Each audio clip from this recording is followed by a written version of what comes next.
그리스도의 고난이 우리에게 넘친 것 같이 우리가 받는 위로도 그리스도로 말미암아 넘치는도다.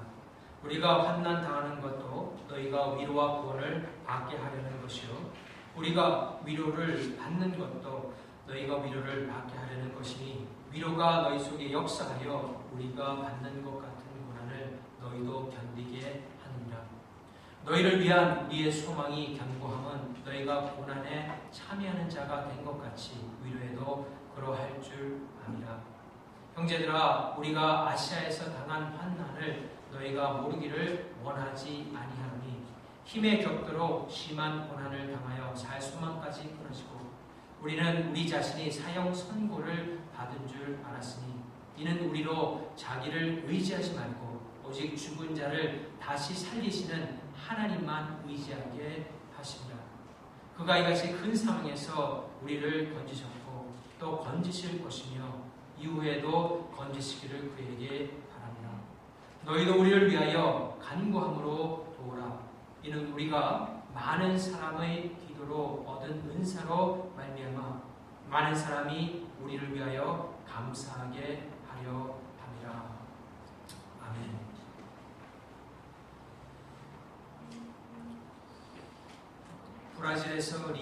브라질에서의 리오에서의 올림픽이 이렇게 얼마 남지 않았습니다. 이번에서는 처음 남아메리카에서 처음 열리는 그런 올림픽일 뿐만 아닌데 이 브라질 정부의 좀 불안한 그런 준비 상태로 인해서 여러 우려를 조금 낳고 있는 것이 사실입니다.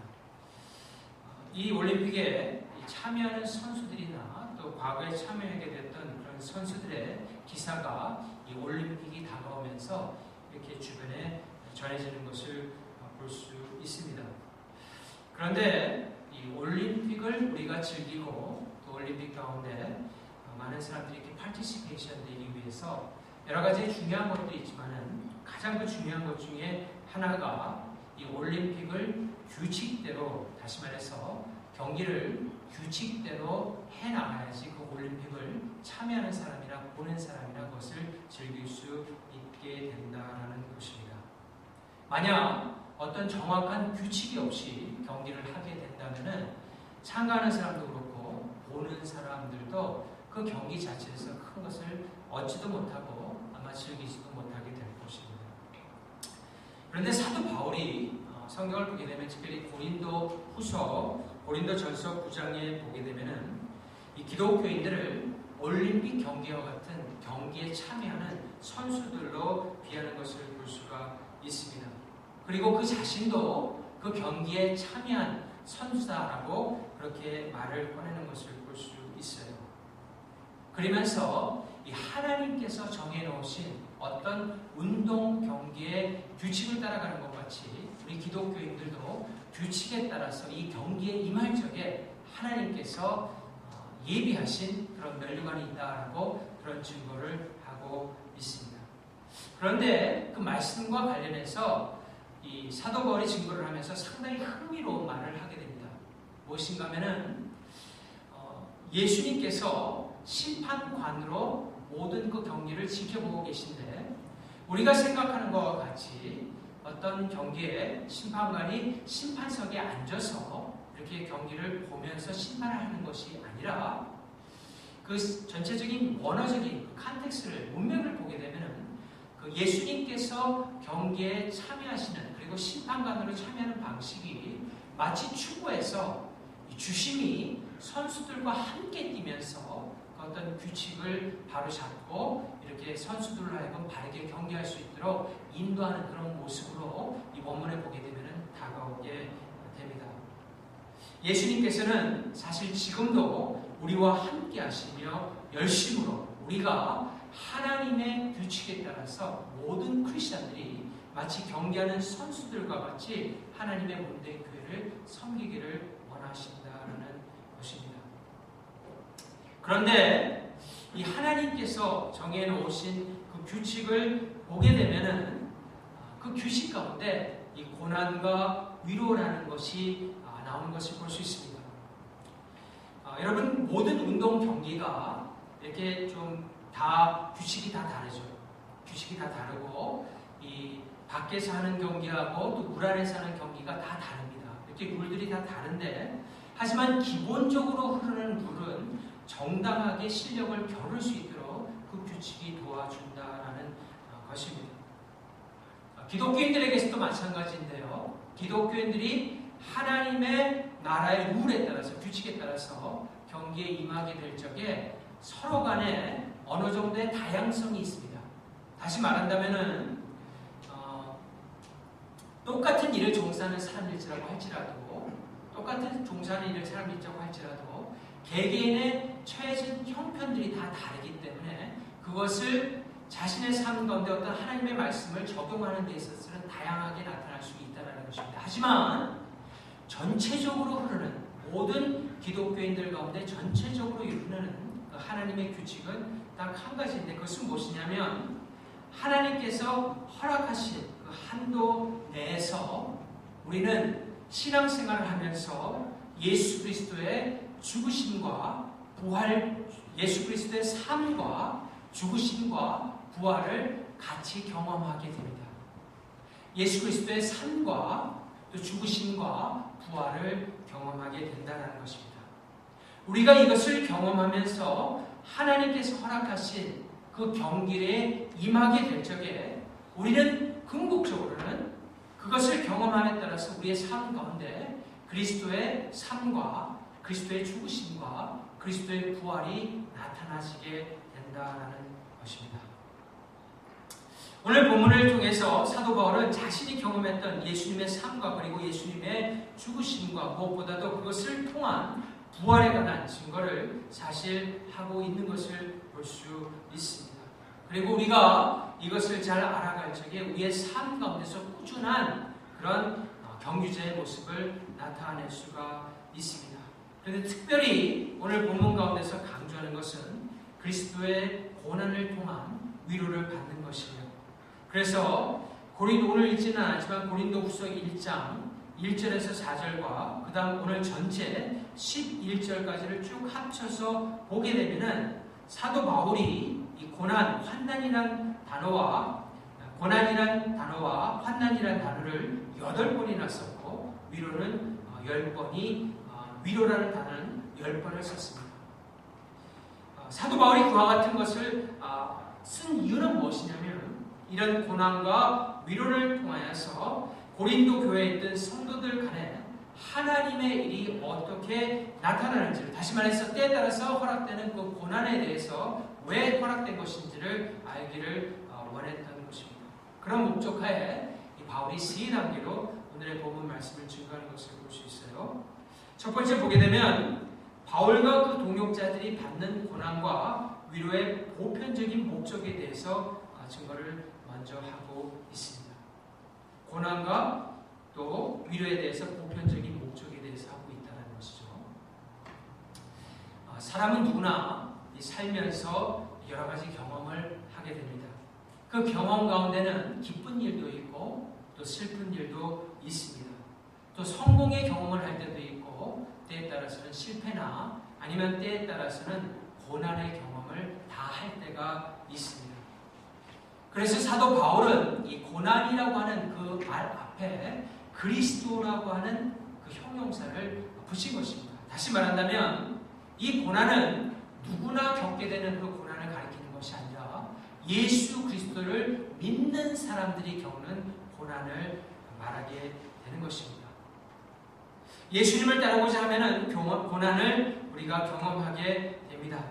그래서 예수님께서 말씀하시기를 당신을 따라오기 위해서는 자신을 부인하고 자기 십자가를 지고 매일 따라야 된다라고 증거를 하셨던 것입니다.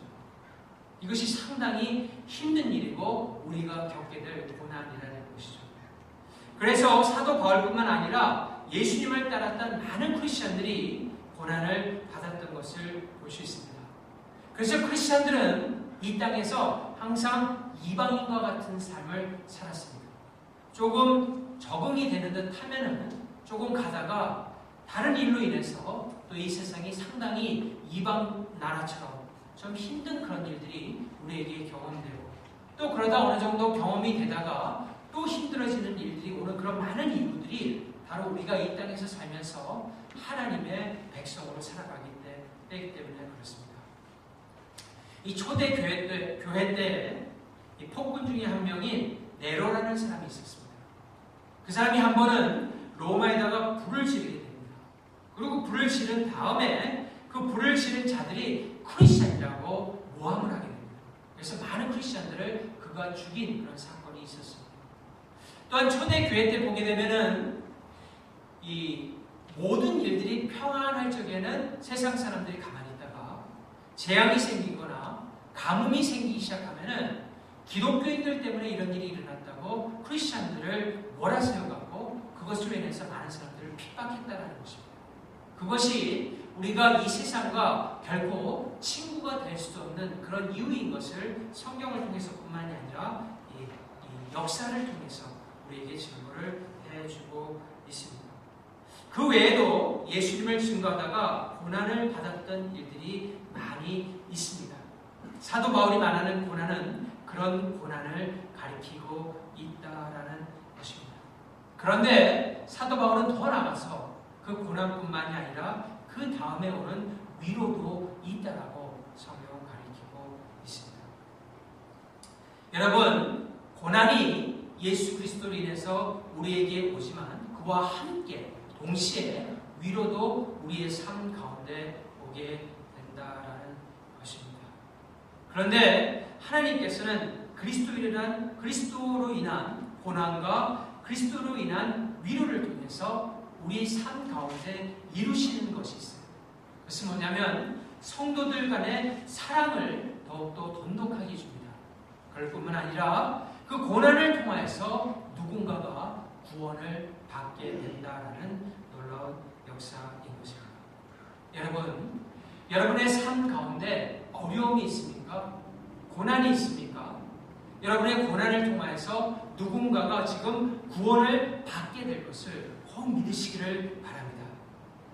여러분, 고린도 지역은 개척 당시에 복음에 대하여 빠르게 반응하는 사람들이 있었던 지역이었습니다.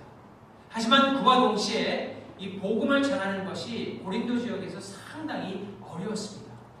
그래서 예수님께서 바울에게 직접 나타나셔서 다른 지역과는 달리 직접 나타나셔서 고린도 지역에 개척을 할 적에 다음과 같은 말씀을 주셨어요. 두려워하지 말며 침묵하지 말고 말하라. 내가 너와 함께 있음에 어떤 사람도 너를 대적하여 해롭게 할 자가 없을 것이니 이는 이 성중에 내 백성이 많음이라. 그 말씀에 힘을 입어서 사도 바울은 고린도에서의 사역을 1년 반 동안이나 계속해서 할 수가 있었습니다. 그리고 그로 인해서 많은 사람들이 주님께로 돌아오는 구원의 역사가 일어났다는 것입니다. 여러분, 우리가 때에 따라서 예수 그리스도를 잘 믿더라도 고난을 받을 때가 있습니다. 하지만 그런 고난을 통하여서 누군가가 구원을 받게 된다는 사실을 여러분 결코 잊지 말기를 바랍니다.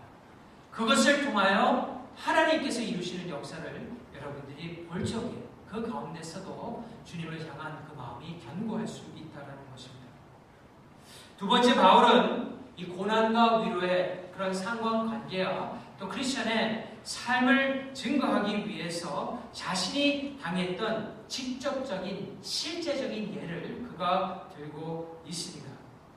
우리 고린도후서 1장 8절에서 10절 말씀을 다시 한번 보겠습니다. 고린도후서 1장 8절에서 10절 말씀 봅니다. 이렇게 되어 있습니다.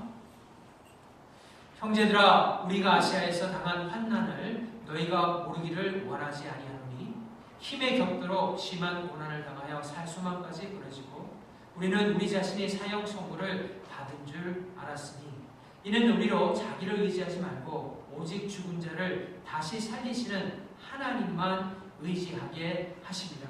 그가 이같이 큰 사망에서 우리를 건지셨고 또 건지실 것이며 이후에도 건지시기를 그에게 바라노라. 아멘.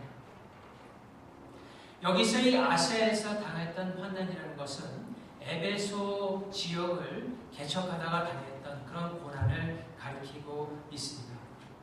이 에베소 도시는 고린도 도시와 같이 상당히 부강했던 그런 도시였습니다. 많은 상업이 성행하였고 그로 인해서 많은 사람들이 있었고 또 이 로마하고도 상당히 친밀한 그런 관계에 있었습니다. 에베소에 있던 많은 사람들이 로마에 상납금을 잘 드렸고 세금을, 그리고 로마는 에베소에 있던 사람들로 인해서 좋은 점을 많이 얻었기 때문에 이 에베소에는 군대를 주둔시키지 아니하고 자치 정부를 구성하여서 살 수 있도록 그런 마련을 해 주었던 것입니다. 다시 말한다면 에베소에 사는 많은 사람들이 상당한 자부심을 가지고 살았다는 것입니다. 그래서 그들이 얼마나 부강했느냐면은 그 당시에 소규모이긴 하지만은 올림픽에 버금가는 그런 경기를 매 해마다 열면서 자신들이 얼마나 참 뛰어나고 이런 경기도 할 수 있다는 것에 자부심을 갖고 살았습니다. 그런데 그 도시에 바울과 그 동역자들이 들어오게 됩니다. 그리고 예수 그리스도를 증거했을 적에 하나님의 역사가 일어나게 되고 많은 사람들이 예수님을 믿게 됩니다. 근데 거기에서부터 문제가 발생했어요. 어떤 문제였냐면은 에베소의 상업 가운데서도 가장 큰 부분을 차지하고 있는 상업 가운데 하나가 그 당시의 사람들은 각 도시에 수호신이 있다고 믿었어요. 그리고 그 수호신을 잘 섬길 적에 자신들이 부강해진다라고 생각을 했습니다. 특별히 에베소 지역에서 신전까지 두고 섬겼던 수호신이 있는데 아데미라고 하는 여신이었습니다. 영어로는 다이애나죠. 이 다이애나 신을 이들이 섬겼는데 예수 그리스도를 믿는 사람들이 자꾸 생기면서 이 다이애나 신을 버리고 예수님께로 전환하는, 새롭게 태어나는 사람들이 늘어나기 시작했어요. 많은 마술을 하던 사람들도 책을 가져다가 엄청나게 비싼 책을 불태워가면서까지 예수 그리스도를 따르는 사람이 생기기 시작했습니다. 그래서 어떤 문제가 생겼습니까? 그 여신의 조그만 우상이나 큰 우상이나 신전에서 모든 일들을 하면서 상업을 도모하고 있던 사람의 이 생계에 큰 타격을 주게 된 것입니다. 예전처럼 장사가 되지 않는 것입니다. 그래서 왜 그런가 그 이유를 봤더니만 바울과 그 일행으로 인해서 많은 사람들이 그리스도를 믿음으로 그와 같은 타격이 그들에게 간 것입니다. 이대로 있다가는 그들의 상업에 큰 문제가 생기게 됐어요. 그런데 그것을 사람들에게 말할 적에 우리의 상업에 문제가 생겨서 이 사람들을 배척해야 된다 그러면은 대인 명분이 안 쓰니까 어떻게 말을 하냐면은 그들의 목적은 그들의 상업을 다시 차지하는 것이었지만은 대외적으로는 이 사람들이 와서 우리 전통적으로 믿고 있던 이 아데미 여신을 모함하고 우리로 하여금 더욱더 잘못된 길로 그들이 우리를 인도하게 될지도 모르는 위험에 처하게 할 수도 있다라고 많은 사람들에게 거짓된 말을 퍼뜨리게 됩니다. 그래서 조합장에 해당하는 그 사람이 그런 말을 갖다가 퍼뜨리기 시작하니까 에베소에 있던 많은 사람들이 술렁이기 시작하고 소요 사태를 일으키기 시작하고 결국에는 그 복음을 전하고 있던 바울과 그 일행을 잡아서 그들이 가장 자부심으로 여기고 있는 그 스테디움으로 끌고 가서 그들을 돌을 쳐서든 어떤 방법으로 죽이고자까지 하는 그런 사태에 이르게 되었다는 것입니다. 사도 바울은 그런 상태가 이루어졌을 적에 스스로 생각하기에는 나와 나의 동역자들이 바로 여기서 이제 죽임을 당하는구나라고 생각을 했었습니다. 그래서 8절에 보게 되면은 살 소망이 끊어졌다. 9절에 보게 되면은 사형 선고를 받은 줄 알았다라고 그렇게 고백을 하게 됩니다. 하지만 하나님께서 역사하셔서 그 모든 사람들이 죽지 않게 하고 다시 복음을 전할 수 있도록 그 길을 열어주었다라는 것입니다. 여러분, 우리가 우리의 삶을 살다 보면은 하나님의 은혜로 모든 일들이 순조롭게 풀려갈 때도 있습니다. 하지만 어떤 경우에는 마치 여기가 끝이 아닌가 싶을 정도로 우리 인생에 큰 고비를 맞을 때가 있다는 것입니다. 하지만 그 가운데 하나님께서 우리에게 말씀하시고 있는 것은 무엇이냐면 거기가 끝이니까 생을 마감하라는 것이 아니라 그 끝을 한번 넘어보라는 것입니다. 그 끝을 넘는 과정에서 우리는 무엇을 경험합니까? 죽음을 경험합니다. 그리스도의 죽음을 경험하게 되는 것이에요. 우리가 그 경험을 해야지 그리스도의 부활의 능력이 무엇인가를 우리가 또한 경험하게 된다는 거기서 그것을 잘 지나가야 돼요. 그렇게 되면 하나님께서 우리에게 더 큰 믿음을 주셔서 이 세상의 방법으로 이겨나가려고 하는 것이 아니라 세상을 그리스도의 죽으심과 그리스도의 부활을 통해서 이겼던 그 신앙의 방법으로 우리가 이길 수 있도록 우리의 삶을 변화시켜 준다라는 것입니다. 여러분, 똑같은 어려움도 각 사람에 따라서 느끼는 정도가 다를 수가 있습니다. 어떤 사람은 똑같은 어려움인데 오라는 그런 10 out of 10에서 10이 굉장히 극심한, 도저히 못 참겠다, 정말 이제는 끝이다라고 생각하는 그 10이라면은 그 10에 어떤 사람은 똑같은 A라는 사람과 B라는 사람이 똑같은 환난을 겪어도 한 사람은 5로 느끼는 경우가 있고 한 사람은 9로 정도로 느끼는 경우가 있습니다. 그래서 각 사람마다 똑같은 환난 가운데서 느끼는 정도는 다 다를 수 있습니다. 하지만 그 두 사람에게 똑같이 서브젝티브하게 느끼는 정도는 다르지만 그 사람에게 똑같이 적용될 수 있는 하나님의 말씀이 있는데 그 말씀은 무엇입니까? 그 과정을 통하여서 우리로 자기를 의지하지 말고 오직 죽은 자를 다시 살리시는 하나님만을 의지하게 하기 위함이라는 것입니다. 이것이 중요한 것이에요. 여러분, 사람들 속에 있는 것들을 어느 정도 알 수가 있습니다. 저 사람이 사람을 의지하고 있는지, 저 사람이 하나님을 의지하고 있는지. 우리는 하나님을 의지해야 돼요. 하나님의 말씀을 의지해야 돼요. 그런데 하나님의 말씀을 그냥 지식적으로 의지한다, 말한다고 되는 것이 아니라 그 죽음의 터널을 한번 통과해 봐야 되는 것입니다. 말씀을 붙들고 거기를 통과해서 부활의 능력을 체험한 사람은 그 다음부터는 어떤 어려움이 왔을 때 그 똑같은 방식으로 대처하게 되는 것입니다. 그러면 그 사람에게는 그런 어려움들이 한으로 쌓이는 것이 아니라 예수 그리스도의 부활의 능력을 체험하는 놀라운 신앙이 되는 것입니다. 그렇게 신앙을 가져진 사람들이 나아가서 어둠에 잡혀있는 사람들에게 복음을 전할 때에 그들이 돌아오게 되고 그들이 하나님을 믿게 되는 놀라운 역사가 일어나게 된다는 것입니다. 사도 바울은 10절에서 자신이 경험했던 그 경험을 지금 증거하고 있는 것입니다. 그러면서 10절에 가면 뭐라고 그럽니까? 그가 이같이 큰 사망에서 우리를 건지셨고 또 건지실 것이며 이후에도 건지시기를 그에게 바라노라. 얼마나 멋있는 말입니까? 큰 사망은 그때 겪었던 참 큰 사망에서 구했다는 것이죠. 그리고 장래에 어떤 또 큰 사망이 다가올지 모른다. 그러니까 이 사람은 항상 복음을 전하다가 올 고난을 준비하고 있었다는 것이죠. 왜냐하면 복음을 전하면 마귀하고 싸우는 것인데 마귀하고 싸우면 당연히 이 세상을 꽉 잡고 있는 그 마귀가 기득권을 놓으려고 그러겠습니까? 절대로 안 놓죠. 그러니까 그 마귀하고 싸우려면 고난이 다가올 수밖에 없다는 거예요. 하지만 그 고난 가운데서 하나님께서 건져주실 것을 믿는다고 했어요. 그리고 종국적인 마지막 거기에 보게 되면은 그 이후에도 여기에는 맨 마지막, 다시 말해서 예수 그리스도가 이 땅에 오셔서 완전한 구원을 베푸실 때 우리를 그 어려운 가운데서 구원을 베풀어 주실 분이 바로 하나님이라는 것을 믿게 된다는 것입니다. 여러분, 이 신앙이 우리가 가지고 있는 신앙의 실체인 것입니다. 이것이 없으면 크리스천이 아니에요. 이것이 있어야 돼요. 이 믿음을 가지고 우리가 이 세상을 이겨 나가야 된다는 것입니다. 바울은 마지막으로 고린도 교회를 향하여 기도로 살게 참여해 줄 것을 간구하는 것을 볼 수 있죠. 11절에 보면 이렇게 됐어요. 너희도 우리를 위하여 간구함으로 도우라. 이는 우리가 많은 사람의 기도로 얻은 은사로 말미암아 많은 사람이 우리를 위하여 감사하게 하려 함이라. 이 보면은 많은 사람이라고 했어요. 여러분, 기도는 많이 모여서 할수록 좋은 것입니다. 수요 찬양 예배 때, 토요 새벽 기도 때 우리가 나와서 하나님께 한번 부르짖어 봅시다. 정말 부르짖는 거예요. 하나님을 향하여.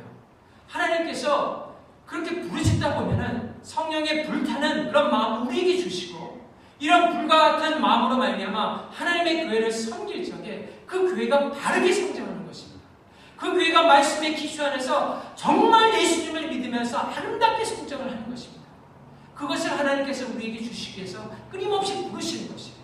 그래서 와서 기도하고 예배드리고 말씀 듣고 또 주님의 힘으로 나아가고 이런 과정을 통해서 우리의 모습은 그리스도의 모습을 닮아가고 우리의 교회는 하나님께서 원하시는 아름다운 교회의 모습으로 변모해 가게 된다라는 것입니다. 그것이 우리 교회의 기초요, 우리 교회의 본체요, 우리 교회가 나아가야 될 성경적인 방향이 된다는 것입니다. 우리가 이렇게 뛰어야 돼요. 향방 없이 무조건 열심히 뛴다고 되는 것이 아니라 뭐 때문에 뛰는지도 알아야 되고 어떻게 뛰는지도 알아야 되고 무엇을 위해서 뛰는지도 알아야 되는 것입니다. 성경께서 말씀하시는 것이 바로 이런 것입니다. 사도 바울이 경험했던 이 경험을 우리가 하기 위해서 때에 따라서는 어려움이지만 그 어려움을 수용하고 그리스도의 죽음과 부활로 승화시킨 다음에 다시 부활의 능력에 우리가 힘입어서 나아갈 적에 우리 교회는 더욱더 그리스도의 부활을 증거하는 교회로 변화하게 된다는 것입니다. 사랑하는 성도 여러분, 우리의 옛사람은 예수님과 함께 십자가에 죽었습니다. 그리고 성령님의 권능으로 우리가 새 사람이 된 것입니다.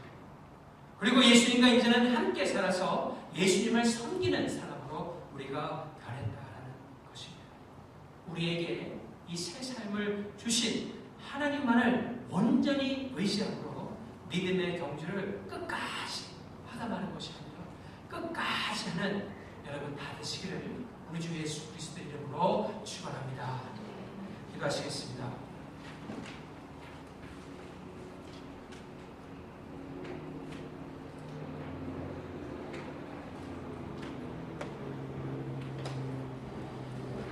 하나님 감사합니다.